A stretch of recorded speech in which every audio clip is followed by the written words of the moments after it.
It all happened in less than a minute. My little girl was screaming on the pavement, her hair twisted in the claws of a woman I once called neighbor. I wasn't there yet, but the second I saw the security camera feed on my phone, I ran faster than I ever had before. My hands were shaking, my heart pounding, and my shotgun was right where I kept it, loaded.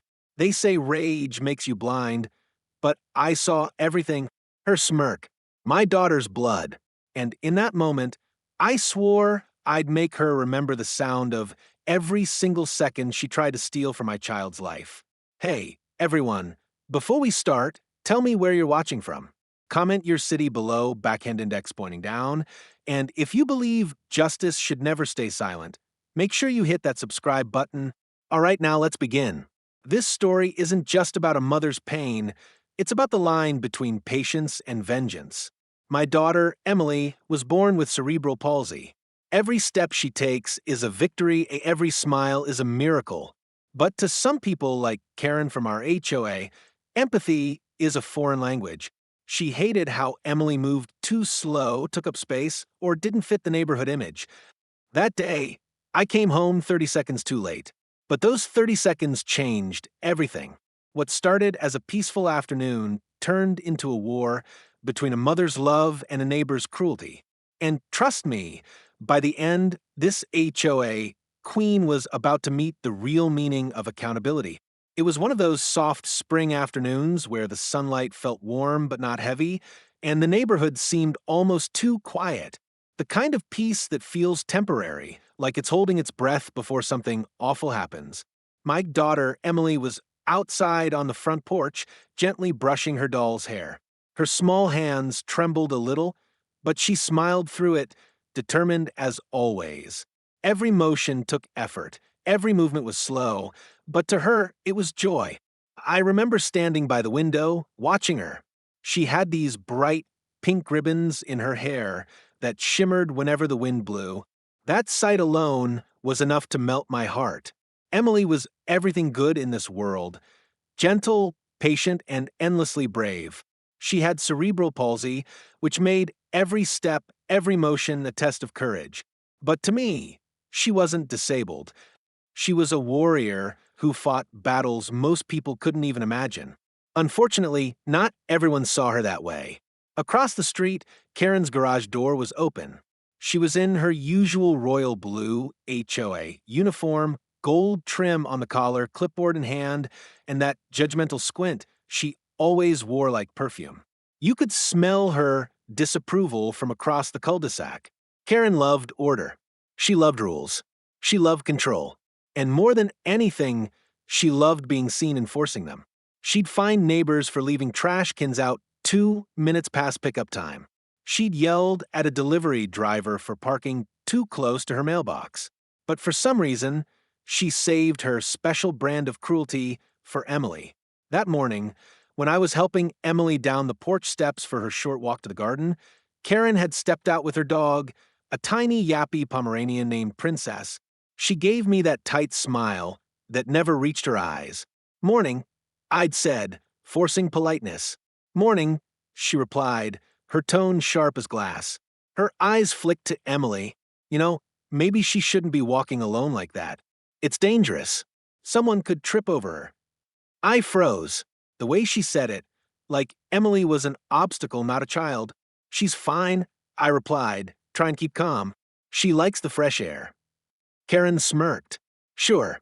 Just remember, our HOA has rules about keeping walkways clear." She turned on her heel, heels clicking like gunfire against the concrete, and I could feel the sting of humiliation crawl up my neck. It wasn't the first time she'd said something like that, but it was the first time I'd seen that look in her eyes, a kind of simmering anger, like she resented Emily for existing at all. That night, I told my husband, Michael. He brushed it off. "Just let it go," he said. "She's just one of those people who need to feel important." But I couldn't shake it. There was something darker about Karen. The following week, things got worse. Karen filed a complaint because Emily's wheelchair left marks on the community walkway. She claimed the rubber scuffs were damaging property value. The HOA board laughed it off at first, but Karen didn't stop. She started following us, taking photos, scribbling notes on her clipboard. Every day felt like living under a microscope. Still, Emily kept smiling. She'd wave to Karen every morning, even when Karen ignored her. That's who my daughter was, pure light even when surrounded by shadows. Then came that day.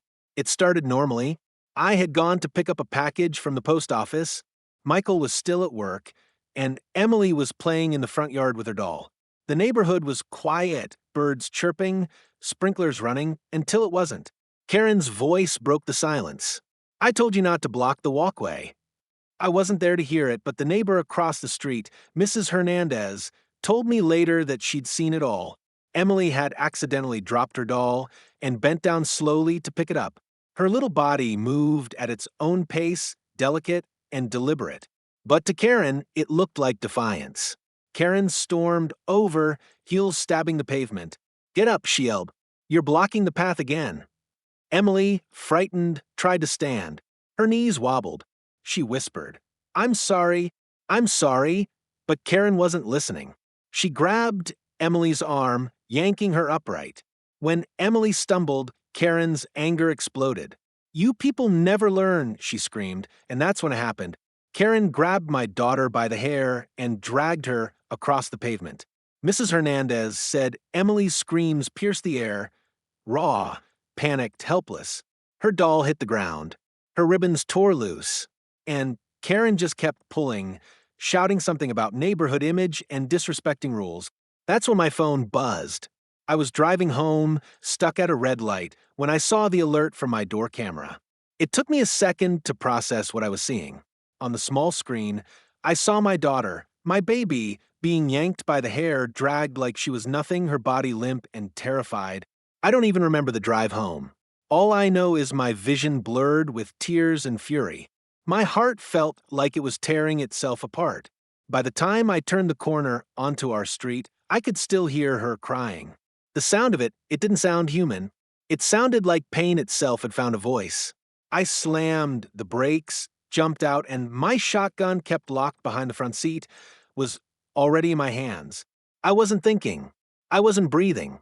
All I could see was my child's blood on the pavement and that woman's hand still clutching her hair. Neighbors froze. Karen turned, startled, and for the first time, I saw fear in her eyes. 30 seconds. That's all it took for me to go from a mother to something primal, something unstoppable. I remember shouting, my voice trembling, "Let her go, Karen!" And in that instant, everything in the neighborhood changed.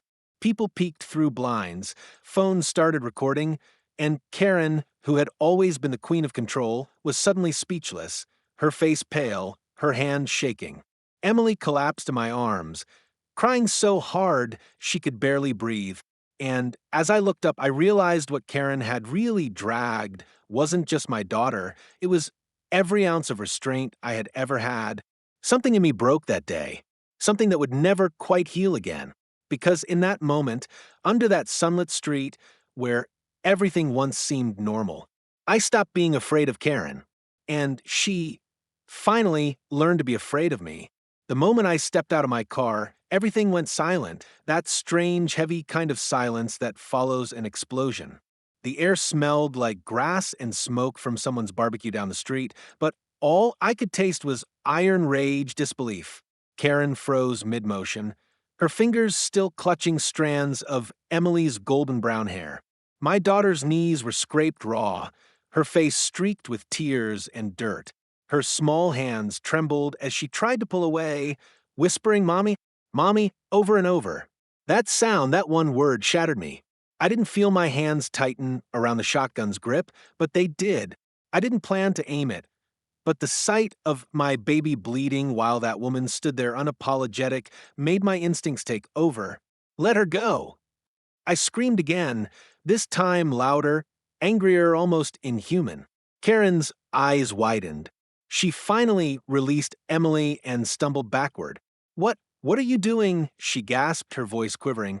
But there was still arrogance beneath it, that belief that she could talk her way out of anything.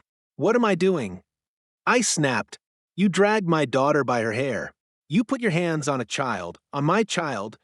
Karen straightened, her tone shifting instantly from fear to fury. She was in the way, she shouted. This is a shared walkway. She's always blocking it with her little toys. And say that again? I whispered, my voice low, shaking. Say it again, and I swear. Mommy, Emily whimpered, pulling on my sleeve. Her voice was small, broken. It hurts. That was all it took. My arms went limp. The shotgun lowered. I dropped to my knees beside her, gently brushing the hair from her face, whispering, You're okay, baby. I'm here. You're safe now. But when I looked up again, Karen was already dialing her phone. Hello, yes? She said loudly for everyone to hear. This is Karen Thompson, HOA security chair. There's an armed woman in our neighborhood threatening me with a firearm. My stomach dropped. You've got to be kidding me. She turned, glaring. You think you can threaten me? I will have you arrested. I couldn't believe what I was hearing. She had assaulted my daughter, and yet she was already flipping the story, twisting reality like she always did. But now, with the whole neighborhood watching, phones were out, people were whispering, some were recording. Mrs. Hernandez ran over, her face pale. I saw everything, she shouted toward Karen. You dragged that child. You hurt her. Karen turned her venom on her. Stay out of this, Linda. You've always hated me anyway. No, I said quietly, standing now with Emily clinging to my leg. You're not turning this around, Karen. Not this time. For a second, our eyes locked, and in that silent stare, something inside her cracked. The smugness vanished, replaced by something I'd never seen before, fear. The wail of sirens in the distance made everyone freeze. I knew the police were on their way. I knew how bad this could look. Me holding a shotgun, her crying victim. My daughter injured. I quickly unloaded the weapon, set it on the ground, and raised my hands. It's not what it looks like, I said, almost to myself. It's never what it looks like with her. The squad car screeched to a halt. 2 officers stepped out, hands near their holsters. One shouted, Ma'am, step away from the weapon. I did as told. It's unloaded, I said. Please, my daughter's hurt. Karen, ever the actress, started sobbing instantly. She threatened me. She came running at me with a shotgun. I was terrified for my life. Officer Daniels, a tall man with a calm voice, looked between us. Is that true? Mrs. Hernandez didn't even let me speak. No, sir. That woman, Karen, she attacked the child first. We all saw it. Lies. Karen shouted. That child's mother has been unstable for months. I filed complaints about her. She's been harassing me. I felt my heart pounding against my ribs. I wanted to scream. I wanted to cry. But I just held Emily tighter, whispering, It's okay. Just breathe. The younger officer crouched next to Emily. Hey, sweetheart, can you tell me what happened? Emily sniffled. She pulled my hair. I fell. Mommy came home. Her voice was so soft, so full of innocence, it nearly broke me. The officer nodded slowly, glancing back at Karen, who was suddenly fidgeting. Ma'am, he said to her, we're going to need to review the security footage. Karen stiffened. What footage? Mine. My doorbell camera had captured everything. I'd seen it all on my phone before I got home. I unlocked it, trembling, and handed it to the officer. Here, I said, watch for yourself. They did. And when the video played, when they saw her grab Emily, pull her by the hair, drag her like a rag doll, the silence that followed was heavy and cold. Officer Daniels' jaw clenched. Ma'am, he said to Karen, you're under arrest for assault on a minor. Karen's face went pale. What? No. This is insane. That footage is edited. It's fake. Turn around, ma'am, the officer said firmly. Hands behind her back. When the handcuffs clicked, I swear the entire neighborhood exhaled. Years of her cruelty, the fines, the shouting, the insults, all of it crumbled in one moment of poetic justice. But the victory didn't feel good. It didn't feel like enough. Emily was crying quietly against my chest, her small hands gripping my jacket. Why did she hate me, Mommy? She whispered. I couldn't answer. How do you explain hatred to a child who's done nothing but love? Paramedics arrived, checking her injuries. Scrapes, Bruises, minor scalp trauma, nothing permanent, thank God. But the emotional damage, that was deeper. As they lifted Emily into the ambulance, I felt my knees weaken. My hands shook. The weight of the shotgun, the screaming, the blood, it all hit me at once. Officer Daniels walked up quietly. "You did the right thing, ma'am. You protected your daughter." I nodded, staring at the flashing red and blue lights reflecting off Karen's pale, furious face as they led her away. "No," I whispered. I was 30 seconds too late. He gave me a look, one that said he understood more than he could say. As the ambulance doors closed, I climbed inside, holding Emily's hand tight, and as we drove away, one thought echoed in my head: this isn't over. Because women like Karen, the ones who manipulate, who twist, who lie, they don't go down quietly. And I had a gut feeling she'd be back. The hospital room was painted a soft beige, the kind of color that tries to be comforting but never quite succeeds. Machines hummed quietly beside the bed where my daughter lay sleeping, her small hand wrapped in gauze, her hair matted where it had been ripped out. I sat beside her, staring at the tiny strands left tangled in my fingers from when I'd tried to comfort her. It felt unreal, like my mind hadn't caught up with what my eyes had seen. A grown woman dragging a disabled child, overrule about a sidewalk. The nurse, a kind woman named Teresa, came in and adjusted the four. "She's lucky, Mom," she said softly. "Bruises will fade. She's got strength. You can tell." I nodded weakly. "She's stronger than me." Teresa smiled gently. "No, you both are."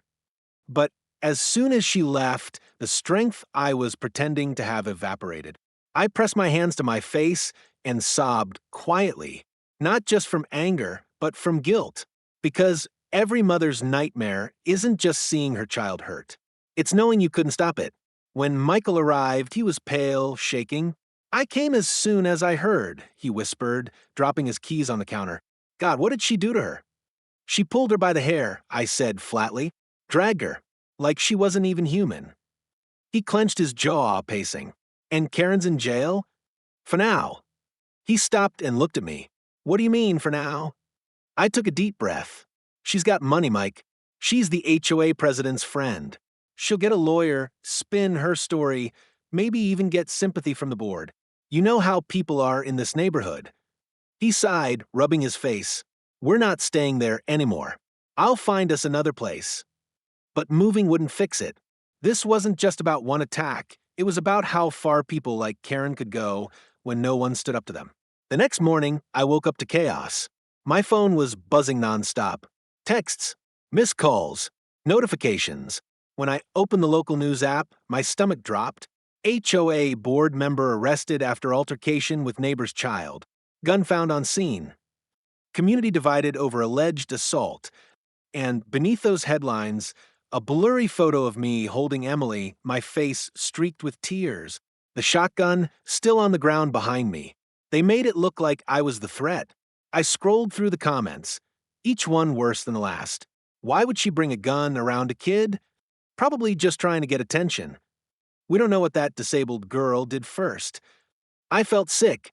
Michael slammed his hand on the counter. This is what she wanted. She's flipping the narrative again. He was right. Karen had money connections and a husband who was already calling news stations claiming self-defense. She'd hired a PR consultant within hours. A day later, a statement was released. Mrs. Thompson acted in the interest of community safety after being threatened by an armed neighbor. She deeply regrets the misunderstanding and has cooperated with authorities. Misunderstanding, I muttered. She assaulted a child. When we returned home that evening, a small group of neighbors stood outside whispering. Some offered sympathetic smiles, others avoided eye contact. A few even had the nerve to glare at me, like I was the one who'd crossed the line. Mrs. Hernandez came over, hugging me tightly. "Don't you let her twist this, honey." Half the neighborhood saw that footage. "I won't," I said quietly. But inside, doubt was already creeping in. 2 days later, a letter appeared in our mailbox from the HOA. Due to the ongoing police investigation and concerns regarding neighborhood safety, we request that your household refrain from displaying any recording devices on shared property lines. Failure to comply may result in fines or suspension of community privileges. My hands trembled as I read it. They're siding with her. Michael snatched the letter. They can't do this. This is retaliation. Oh, they can, I said bitterly. They always find a way. The next morning, another blow came. Karen was released on bail. She walked free, smiling for the cameras, her arm wrapped in a fake sling like she was the one who'd been hurt. That night, I sat on Emily's bed, brushing her hair gently around the missing patch. Does it hurt, baby? She shook her head, whispering, no, but I don't want to go outside anymore. My chest tightened. Why not? Because she'll be there. I wanted to tell her she was wrong, that justice would protect us. But how could I, when even adults believed lies over truth? As I tucked her in, I noticed her favorite doll, the one that had fallen during the attack. Its hair was half ripped out too. I stared at it for a long time, my throat tightening. By midnight, I was sitting alone on the porch. The moonlight spilled across the empty street. Across from me, Karen's house was dark, except for one upstairs window. A silhouette moved behind the curtain. She was home. She'd come back. The next morning, a new HOA notice was taped to our door. Noise complaints have been filed regarding your child's crying and shouting. Please ensure minimal disturbance to your neighbors. That was it, the final straw. They were mocking us now. I tore the notice down, my hand shaking. She's not just trying to ruin us, I said to Michael. She's trying to break us. Michael looked up from his coffee, his eyes tired but sharp. Then we fight back. How? I asked. The system's on her side. Then we'll use her own system against her. He pointed to the laptop. You said the footage is saved on the cloud, right? Yes. Then we're taking it public. For a long moment, I hesitated. I knew what that meant, turning our pain into a public story, inviting judgment. But as I glanced toward Emily's bedroom, the answer became clear. Let's do it. That night, we uploaded the uncut footage, the full video of the assault, to social media. I didn't add music. I didn't add commentary. Just the raw truth. By morning, it had 3 million views. And the headline that had once twisted our story now read, HOA leader caught on camera assaulting disabled child, outrage erupts nationwide. Karen's smiling face was plastered all over national news, but this time, not as a victim, as a monster. And for the first time in weeks, I felt like justice had finally begun to breathe. The morning after the video went viral, my phone wouldn't stop buzzing. Reporters, neighbors, old friends from college. Everyone wanted to talk to the mom with the shotgun. Overnight, we'd gone from anonymous suburban parents to the center of a national outrage story. At first, it felt like justice. Comment sections were flooded with support. That mother's a hero. Finally, someone stood up to an HOA bully. Protect that little girl at all costs. But Karen wasn't the type to crawl away in shame. No, she fought back. By noon, her husband, Mark Thompson, held a press conference in their pristine driveway. Cameras clicked as he stood behind a podium, fake sorrow dripping from his words. My wife has been the victim of a cruel online witch hunt, he declared. Selective footage and false claims have destroyed her reputation. We will pursue full legal action against those responsible for defamation. I watched it live on TV, my hands trembling with fury. The same woman who dragged my daughter across the pavement was now crying on camera, calling herself a victim. Within hours, the threats began. Emails, DMs, letters in the mailbox. Some called me brave, others called me a gun-waving psycho. One message, anonymous, just said, "You think you won? You'll regret humiliating her." That night, I caught movement on our porch camera, a rock hurled through our living room window.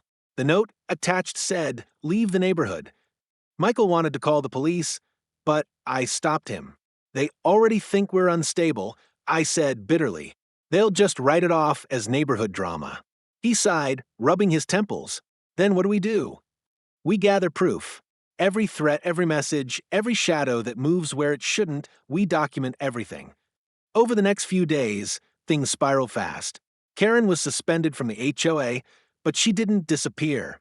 Instead, she used her connections to twist the story deeper. Rumors spread that we'd faked the assault for attention, that Emily's injuries were exaggerated. At the grocery store, I overheard whispers. "That's her, the one from the video. You know they're just doing it for money." Everywhere I went, judgment followed. Meanwhile, Emily refused to go outside. She'd sit by the window, clutching her doll, staring toward Karen's house with wide, fearful eyes. Every night she'd ask, "Mommy, what if she comes back?" I'd smile and say, "She won't, baby. I promise." But inside, I wasn't so sure. Then came the lawsuit. A thick envelope arrived one morning, notice of civil defamation action, Thompson versus Mitchell. My hands shook as I read it. Karen was suing us for $250,000 in damages. She claimed the viral video destroyed her professional reputation and caused emotional distress. She attacked a child and we're the ones being sued? Michael shouted, slamming the papers on the counter. "She's trying to silence us," I said, voice trembling. "If she wins, it'll send a message that abusers can rewrite the story if they have money." We hired a lawyer, a calm, sharp-eyed woman named Claire Rivera. She watched the footage, scrolled through Karen's online statements, and said, "Don't worry, we'll win this, but it's going to get ugly." She was right. Within a week, the media frenzy reignited. Karen's attorney claimed the footage had been edited for emotional impact. Talk shows invited body language experts to debate who looked more credible, the crying mother or the crying HOA officer.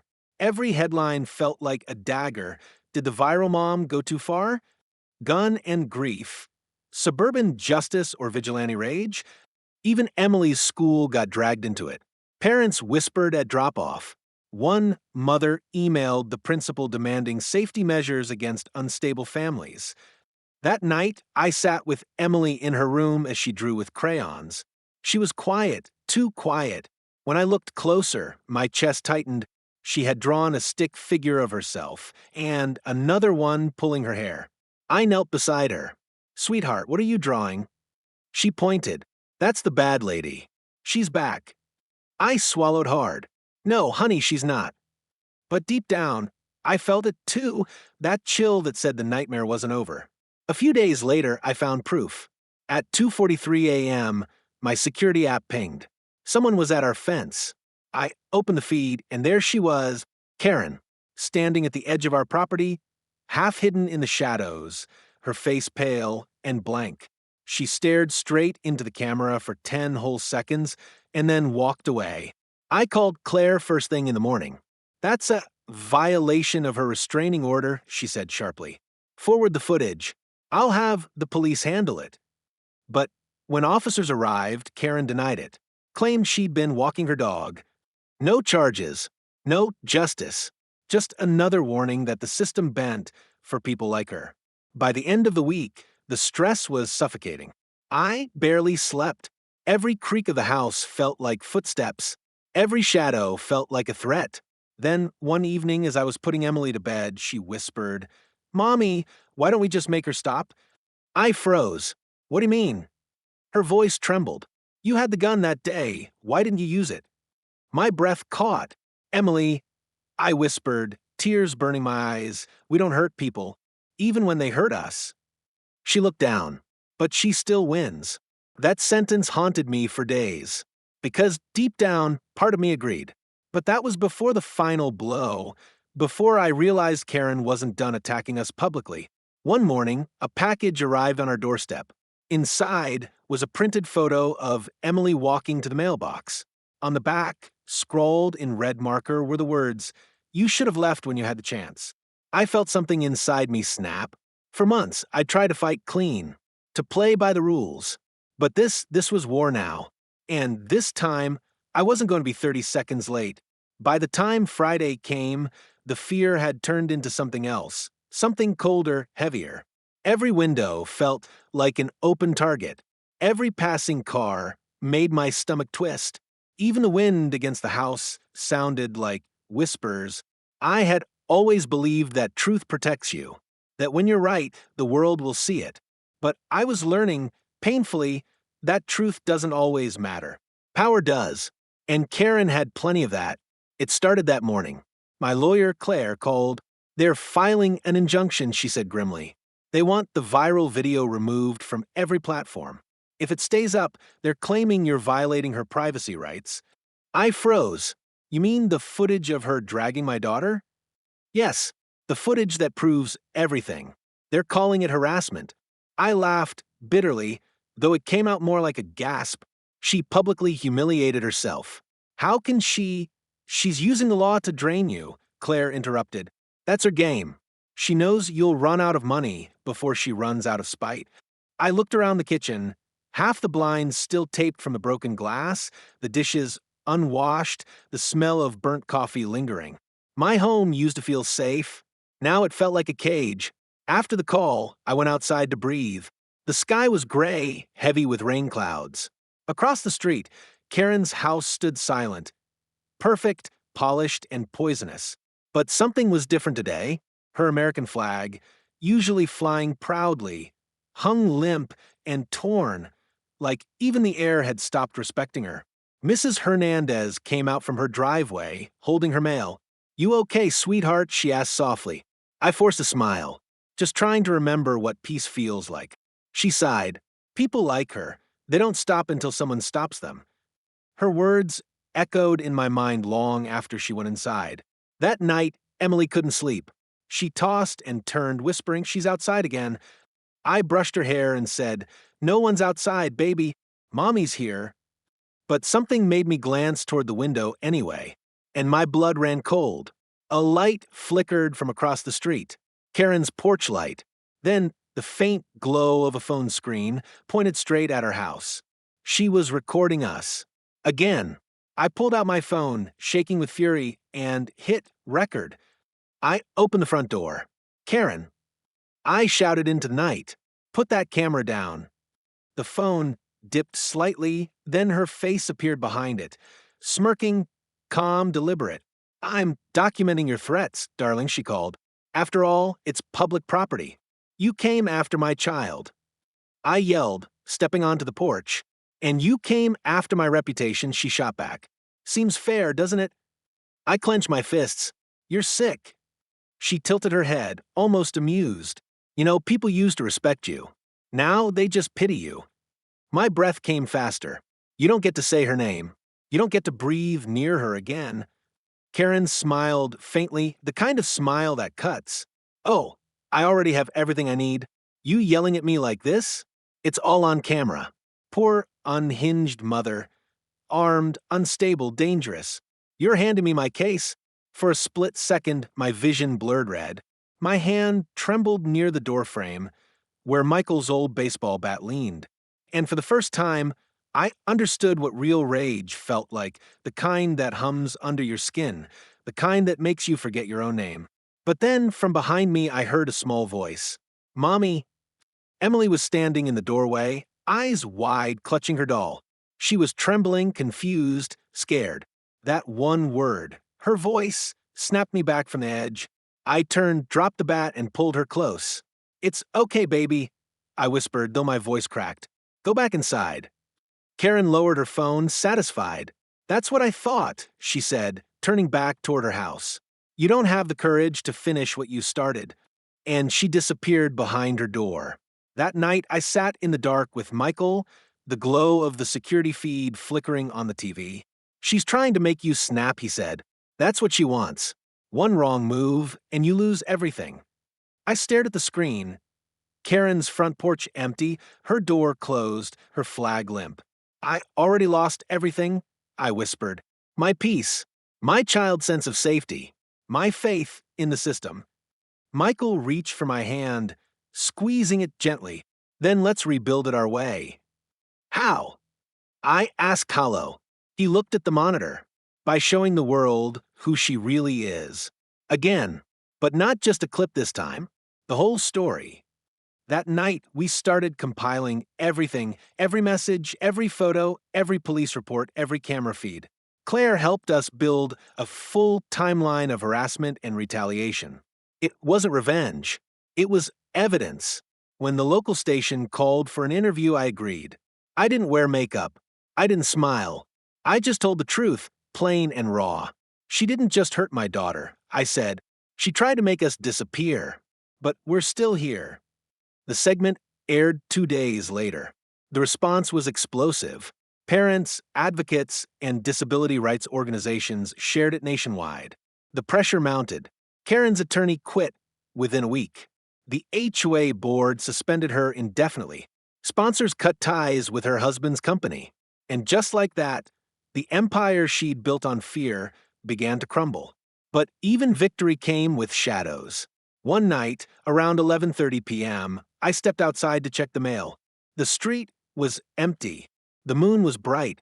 But there, on the curb in front of our yard, sat a single item, a small pink ribbon, the kind I used to tie in Emily's hair. I froze. My heartbeat thundered in my ears. Someone had been close enough to leave it there. I turned slowly toward Karen's house. Her lights were off. Her blinds shut. But deep down, I knew she was still watching, because people like Karen don't stop when they lose. They stop when you're too broken to fight back. And I was done breaking. That night, as I double-checked the locks, I whispered to myself, if she comes back again, I won't hesitate. And for the first time in months, I meant it. It was the longest night of my life. The air felt heavy, charged, like the universe was holding its breath. Something inside me knew that before sunrise, something would happen. Around 2:07 a.m., I woke up to the sound of tires on gravel. Not fast, not loud, just deliberate. I sat up, my heart pounding, listening. Then came the faint creak of a gate hinge, the one outside our driveway. Michael stirred beside me. "What is it?" he murmured. I whispered, "She's here." I crept to the window, pulling the curtain back just enough to see the street. There she was, Karen, dressed in a black hoodie, her hair tied back. She wasn't alone. Behind her, a man I didn't recognize stood holding something metallic that glinted under the porch light. Michael whispered, "Is that a crowbar?" I grabbed my phone and hit record, my hands trembling. Karen looked right at the camera, her eyes like ice. She mouthed something slow and deliberate. "You should have moved." Before I could react, she and the man stepped up to the porch. The sound of metal against wood made my stomach twist. She was prying open our door. Michael reached for the phone. "Call 911 now." I did. My voice shook as I whispered to the operator, "It's her, it's Karen Thompson. She's trying to break into our house." Within seconds, Emily came out of her room, clutching her blanket. "Mommy." I crouched beside her, whispering, "Go to my closet, baby. Don't come out until I say." Her eyes were wide with fear, but she obeyed. I could hear her tiny footsteps hurrying down the hall. Then, crack, the front door splintered open. Karen stormed in, her voice shaking with rage. "You ruined me. You think you can destroy my life and walk away?" Michael stepped forward, arms out. "Karen, stop. You're making it worse for yourself." "Worse," she laughed bitterly, wild-eyed. "You took my job, my name, my future. All because your crippled kid couldn't walk straight." That word, crippled, snapped something inside me. "Don't you say that." I screamed. She lunged, the crowbar raised. But before she could swing, a blinding flash lit the room. Police lights. Red and blue flooded through the windows. "Drop it. Hands in the air." Karen froze. The man beside her bolted toward the back door, but was immediately tackled by 2 officers. Another officer wrestled the crowbar from Karen's hand and forced her to the ground. I stood there shaking, my ears ringing, unable to process what just happened. Michael wrapped his arms around me as officers moved through the house. "You're okay," he whispered. "It's over. It's finally over." But as I looked down at Karen, face pressed to the floor, screaming about how she was the real victim, I didn't feel relief. I felt empty. The lead officer, Detective Ramirez, turned to me. "You did the right thing calling us. We've been tracking her since she violated her restraining order last week. She's been hiding out 2 towns over." I blinked. "Tracking her? How?" He nodded toward the body cam footage his team was reviewing. "We had a warrant. Turns out she's been sending those threats not just to you, but to 5 other families she targeted through the HOA. You weren't her first victim, just the one who fought back. I felt my knees weaken. She was going to hurt us. He placed a gentle hand on my shoulder. She was, and now she won't hurt anyone again. They took Karen away that night in handcuffs. As she was let out, she twisted back toward me, her voice sharp with hate. "You'll regret this," she hissed. "You'll see what it's like to lose everything." But for the first time, her words didn't scare me. They didn't mean anything anymore. The next few days were a blur of statements, news coverage, and court filings. The footage from that night went public. The entire country saw Karen break into her home. Her lawsuit was dismissed immediately. Neighbors who once avoided us started showing up with casseroles and apology letters. The same HOA board that once ignored our pleas issued a formal apology and announced new bylaws protecting disabled residents. Emily became a symbol of strength. News anchors called her the little girl who changed an entire community. But for me, the real victory wasn't in headlines. It was the first day Emily stepped outside again. She stood on the porch, sunlight in her hair, her pink ribbons fluttering. She looked up at me and smiled, small, cautious, but real. "Can I walk to the garden again, Mommy?" she asked. I swallowed the lump in my throat. "Yes, baby. You can go." I watched her step onto the same pavement where it had all begun, slow, steady, fearless. And for the first time since that horrible day, I didn't feel fear watching her go. I felt pride. Later that afternoon, Detective Ramirez called. "You might want to sit down for this," he said. "We found something." "What?" During her arrest, we recovered a USB drive from her car. It contained recordings, security footage she secretly took of multiple neighbors, including you. She'd been spying on families for years. She had dossiers on everyone who ever crossed her. I shivered. "Why?" "She wanted control," he said simply. "That's all it ever was. Control." I thanked him, but after I hung up, I sat there in silence. Control. That word defined everything she'd ever done. Every insult, every threat, every desperate attempt to break us. It all came from her hunger to control what she didn't understand. But she never understood love. She never understood what it meant to fight for someone, not against them. A week later, I stood at the courthouse as the judge read her sentence. 15 years for assault, breaking and entering, harassment, and multiple restraining order violations. Karen didn't look at me once. When it was over, I walked outside into the sunlight, holding Emily's hand. She looked up at me and said, "Mommy, is the bad lady gone?" I smiled through tears. "Yes, sweetheart. She's gone." Emily paused, thinking. Then she whispered, "Then can we plant my flowers again?" I knelt down and hugged her tight. "Let's plant a whole garden." And we did. Weeks passed, and slowly life returned. The laughter came back. The nightmares faded. The porch felt warm again. One evening, as the sun dipped low, Emily ran up to me holding a single pink ribbon. "This one's for you," she said, tying around my wrist. "So you don't forget how strong we are." I smiled, tears glistening in my eyes.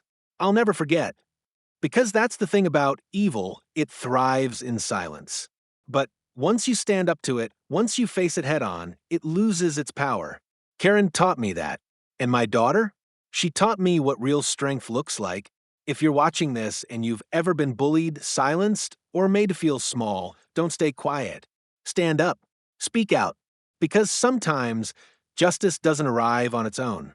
Sometimes you have to fight for it. Speech Balloon, tell me in the comments where you're watching from. And if you believe no child deserves to suffer like Emily, hit that subscribe button. Let's make sure no Karen ever gets away with cruelty again.